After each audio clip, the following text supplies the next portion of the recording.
Welcome back to the poker vlog, guys. I know it's been a while. I missed you guys too. This is going to be episode number 35 at the Resorts World.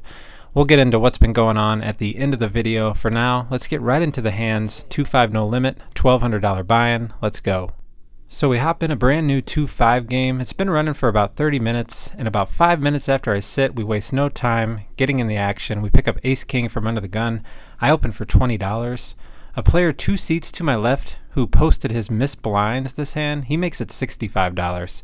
He looks to have gotten a double up right away as he has over 2,000 in his stack. After he makes this raise, another opponent makes a comment to her husband that I catch. He likes that number.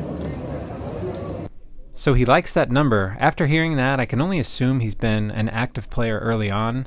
Whether he's 3-betting light or not, we don't know yet. Regardless of the comment, it's very likely I was going to put in a 4-bet anyway with this hand out of position and hopefully put hands like 10s, jacks, queens in a tough spot and deny equity from his suited connectors that he might be 3-betting with. So action is back to me and I take it up to $275.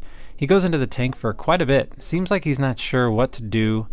So after sensing that, I kind of said to myself I'm going with it if he decides to jam, since it's likely the classic coin flip. And indeed, he does say all in after some time. I've got $275 in already, so we go ahead and make the call. He shows us queens right away. So here we are, a flip for $2,400 immediately. Let's go, dealer. Hit us with a flop. Here it comes. King 10-5. That feels good, but can we hold? Turn is a 4 of hearts. River, 6 of hearts. So clean run out gets us a nice double up $1,200 right off the bat. Let's keep it going. Next we have 6-7 suited on the button. Under the gun player opens 15. I make the call and big blind calls as well. We go 3 ways to a flop, 7-4 deuce rainbow. We have top pair, some backdoor straight and flush draws. Both players check to me. Feels like we have the best hand here, so I go ahead and bet $20 and get called by both players. 3 ways to a jack of clubs on the turn, which shouldn't really have connected too well with either opponent. They both check to me, maybe checking back here in position is the play, but in the moment I felt they're both pretty weak, so I make another bet of $65. Big blind makes the call and the other player gets out of the way. River brings the 9 of clubs, heads up now. Backdoor flush gets there and she quickly leads out for $75. Earlier she made a bet and got raised and just called with the nuts straight. It was a huge pot, but she didn't re-raise with the nuts, so I don't know, this bet's just screaming call me. Can't really beat much here, so I go ahead and lay this one down. Next we have King Queen of Hearts in the small blind. Under the gun player opens 15. Same opponent from the first hand, who now has about 1,200 in front. Cutoff player makes the call. Against under the gun aggression, I decide to just flat here and take a cheap flop with a pretty hand. Big blind folds, so we go 3 ways to a flop. Queen 7-6 with 2 spades, 1 heart. Nice flop, top pair, backdoor flush draw. I check, original raiser checks, and the cutoff bet's $15. I make the call, and here comes the original raiser with a check raise to $75. The cutoff quickly folds and action's back to me. Alright, so what's he check raising with here? Well, if it's for value, it's likely sets of 6s or 7s, maybe pocket aces, pocket kings, worst case scenario, obviously pocket queens. There are also tons of semi-bluffs out there as well that he might be doing this with. Ace-high flush draws, open-ended straight, and combo draws. So we are still ahead of a lot of those type of hands. So I elect to make the call here and take a turn, which looks great. King of clubs falls on the turn, giving us top 2 pair. Now we're ahead of aces, ace-queen. So I go ahead and check to the raiser. This is typically a much better card for him than me, so I expect him to bet with pretty much all of the hands we talked about on the flop. If he thinks I have like queen jack, queen 10, he can blow me off those hands with a semi-bluff, so he does find a bet and sizes up to $250, a little more than the pot. I think we have a clear just call here, facing a polarized bet like this. If we rip it in now, sure, we protect the hand against some flush draws, but we are in deep shit if he has sets of 6s or 7s, so I just make the call here and we see the best card in the deck hit the river, the Queen of Clubs. Ridiculous run out, giving us the second best hand possible. He has about a pot-sized bet left in his stack, roughly $750 or so. This is where I think I make a small mistake in the hand. If he has pocket 6s or 7s, all the money is going in regardless of a check or bet on my part, but if he has a missed draw, a bet from me will only take away potential bluffs from him, although this really isn't a great card for him to bluff with missed spades. My hand is supposed to have a lot of queens in it, so the only hands we put in a tough spot here are like pocket aces, pocket aces, or ace queen with a jam. So I think in the moment I thought he would just check back, miss draws, and pocket aces, and obviously call with sixes or sevens. So after some time in the tank, I do say all in, and he quickly calls. I show the goods, and he does show pocket sevens. So he had a full house. Maybe not a mistake since we got max value, but I think the check on the river is just slightly better if you think the opponent is capable of bluffing it off. So a nice start, up about $2,400 off the same opponent. Pretty lucky start. Next, we pick up pocket queens in middle position. Under the gun player opens for $15. Two players call and actions on me. In position with a premium hand, I decide to take it up to $75, looking to narrow down the field. Action folds around to the initial raiser who makes the call. One player folds and the next player makes the call, so big pot brewing, three-way action to a flop of king, king, 3 with 2 diamonds. Not a terrible flop. We have the queen of diamonds, and with 2 kings out there, it's a little less likely either opponent has one, but both players check to me. I think betting small here or checking is fine. I opt to check this one for pot control.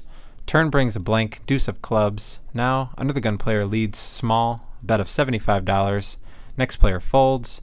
I just make the call here. It's a great price, but not a great river when the 8 of diamonds falls. My opponent reaches for a large stack of green, fires out a huge bet, $450. So now we can't beat hands like ace king, ace jack, ace 10 of diamonds. This player is pretty new to the table, haven't seen much yet. As I see more and more of these polarizing bet sizes go to showdown, the players tend to have it more often than not. I don't think he has a ton of bluffs here on this board, unless it's just like the ace of diamonds blocker, so I do eventually find the fold, ask if he wants to show for the vlog. For the vlog? For the vlog? Ace of diamonds. Ace of diamonds only? So he would later move next to me. We played for a few hours. He said he had the ace high flush, hoping to get paid off by a king there, so we'll never know for sure, but nice hand either way, sir. Okay, so this next hand, I bought the button after missing the big blind. New player in middle position opens for $20. It's his very first hand, and he sat with the max $1,200, and I have played with him before. I know he's a capable player. So he makes it $20. Next player calls, and action's on me. I could probably go a little larger out of position here, but I make the raise to $80. Action is back on him. He wants to play for more, deciding on a 4-bet to $255. Next player folds, and now we have a decision. Do we turn our hand face up with a 5-bet or get tricky against a player who is not afraid to barrel off? Of course, we could have the dreaded king-king versus aces right now, but I feel like I'm trapping. So I elect to flat here and take a flop, which is beautiful. 10 deuce 3 rainbow. I go ahead and check to him, and he down bets to $155. So I know exactly what he's doing. He's setting up a pot-sized jam on the turn. So I debate a raise right here, but just decide against it because if he has hands like jacks or queens, he's definitely jamming any safe turn card. We also keep bluffs in. Say he wants to barrel off with ace-queen possibly, maybe ace-king. So a raise here folds out the bluff, so I decide to flat the 155. We get a blank, 5 of hearts on the turn.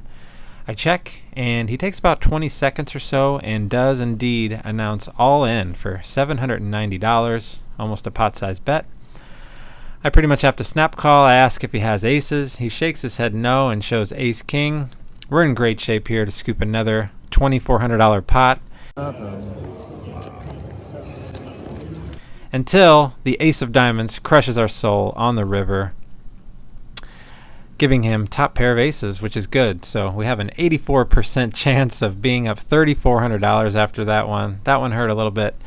Hands like that can make you question your play pre-flop or on certain streets, but don't let it bother you. The hand played exactly as I imagined it, apart from that ace on the river. If we run that hand over and over and over the same way, we're printing money. We're printing way more money than we would check raising that flop and taking a smaller profit. So that one stings a bit, but to be fair, we did get super lucky with the king-queen run out to be up over 2,000 in the first place. So the game doesn't owe you nothing. Let's keep going. So queens, kings, now we have the number one. Pocket aces under the gun. I open for $15. Two players call in middle position. Action is on the button who decides to make it $60. He's a new player waiting for the 5-10 game, bought in for 800. Like earlier, I think I could go a little bit bigger on the size here out of position with some dead money out there, but I decide on a 4-bet and make it 2 black chips, $200 to play. Action quickly folds back to the button, who thinks for a bit, decides to just call here. So we go heads up to one of the worst flops we can think of, Queen Jack 10. The only bonus is there are 2 spades on the flop. The bad news is this flop just hammers a 4-bet calling range, right? We're literally beating one hand in my mind, and that's pocket kings. Highly unlikely he's putting in a quarter of a stack with, say, ace queen or pocket nines, so I literally think about just open folding, but that's crazy, so I go ahead and check to him, see what he does. Takes a little bit of time and makes a bet of $160. With a gut shot and the ace of spades, I think we got to see one more, so I make the call. Turn brings a 7 of hearts. I check to him, and he eventually says all in for his remaining about $475. We literally can't beat anything. We even block both flush draws, so I eventually make the laydown. I ask him to show for the vlog. He says he'll tell me when he gets called for the 5-10 game. He says I won't believe him. So shortly after, about 10-15 minutes later, he gets called for the 5-10. Told me he had exactly ace of clubs, king of spades. It does actually make sense the way it played out. So queens, kings, aces cracked consecutively. The session has taken a wicked turn for the worse, up about $600 now. We're still feeling good, and even better when Mike Federico sits into the game to splash around a bit. Also got my man Zach in the 1 seat, so we're having fun, having a few drinks. Getting a clip of Mike's hand here. I think he has something, well, I know he has something like queen high because he's about to show it, and throws out a massive overbet here on the river, $350, takes it down. What a player. Good to see you, buddy. Next, we have a nice hand in the small blind, king jack suited. Mike raises to 15. The button calls. I should be 3-betting, but I just make the call here. We go 3 ways to a pretty good flop. Queen 6-4, all in diamonds. I check, Mikey checks, and the button checks. Turn brings a 6 of spades. I take the lead for $20.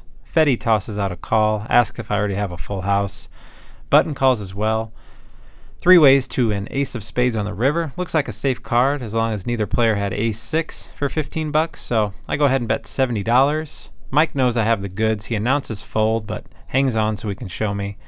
The button makes the call. I got a foot. Well, I had a 6 too, but I didn't have to hold mine and confuse me. I had king 6, a better 6 than you. King 6, he had a better 6 than you, Mike. So the last 6 in the deck got us a little action on that one. Finally drag a pot in. Let's get to the last hand of the night. Next we have pocket 7s in the small blind. Under the gun player opens 15. Mike calls in the cutoff. I call. Zach in the big blind defends. We go 4 ways to a flop, king, queen, 8, rainbow. I check. Zach checks. Surprisingly, action checks around on a flop like that. Just as I was thinking, I'm not even sure if I want to hit a 7, the dealer turns a 7 of hearts. So we got the 4th best hand possible. I go ahead and take the lead for $30. Zach in the big blind calls. Under the gun player calls. Mike folds. 3 ways to a brick. Deuce of hearts on the river. So I make a value bet of $75, and to my surprise, my man Zach in the 1 seat in the big blind puts in a raise to $225. Next player folds. Action's on us, only getting beat by 3 hands. Pocket 8s does make sense. No reason to re-raise for me. I just hope I'm good because Zach always has it. So I make the call, and luckily we are good as he shows king queen, had top 2 pair. Pretty unlucky for Zach. Action checked around on that flop and then gets 2 outed on the turn. So that's going to do it for the No Limits session, or the 2-5 game anyway. Played for a little bit longer, then went and had some fun. Played 1-3 with Zach and Ron and my man Joe. And so we ended up picking up about $700 in this game, and then we won $400 in the 1-3 game. Probably should have vlogged over there, but just kind of wanted to chill, have a few drinks. So appreciate you guys watching this one, and stick around for the end. We'll have a chat, go over the stats, and talk about the future maybe of this channel, and a trick shot as always. Catch you at the end. Alright guys, that's it for episode number 35. Hope you enjoyed the hands. If you're new to the channel, hope you hit that like and subscribe if you made it this far for more poker videos.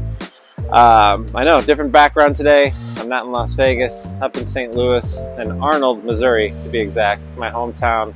my mom was in the hospital, so me and my son came to check on her, cheer her up, and here for Labor Day. So happy Labor Day to you guys. As always, here are the stats after every session, updated stats. I don't think they changed much since last time. Haven't played a lot of live lately, so last 4 weeks I've been mostly grinding online, playing a lot of PLO, and I don't know, ever since the World Series I've been hungry to win a big tournament, so spent a lot of time on ACR the last, say, month or so. Made one final table, got some cashes in there, but nothing big. I don't know, I guess I've been also thinking what I want to do with this channel, debating on if I want to go full-time with YouTube and poker, or if I just want to put my head down and deal and, you know, keep this as a hobby. Because I've been known to kind of take on maybe too many projects at once, spread myself too thin. At one point I was cleaning pools, dealing poker, playing poker, doing trick shots, making videos, and it's kind of time consuming. And as a father and husband, you know, that's number one for me. That's where I want to be most successful. So I want more time with the family, and just want to pick something. That's always been my problem. It's just hard to find, you know, in this search for financial freedom and like doing something that you love to do. I'm not going to give up. I'm going to keep going until I find that. But in the process, I'm kind of, you know, spending all my time doing that. So yeah, that's where we're at. I think we're going to find out real soon whether it's going to be, you know, playing and YouTube, or just working and keeping this as a hobby. So stick with the channel. If it's going to be playing poker, it's going to be more videos. So hope you guys enjoy it and stick along with me. And we'll catch you on the next video. Have a great weekend, guys.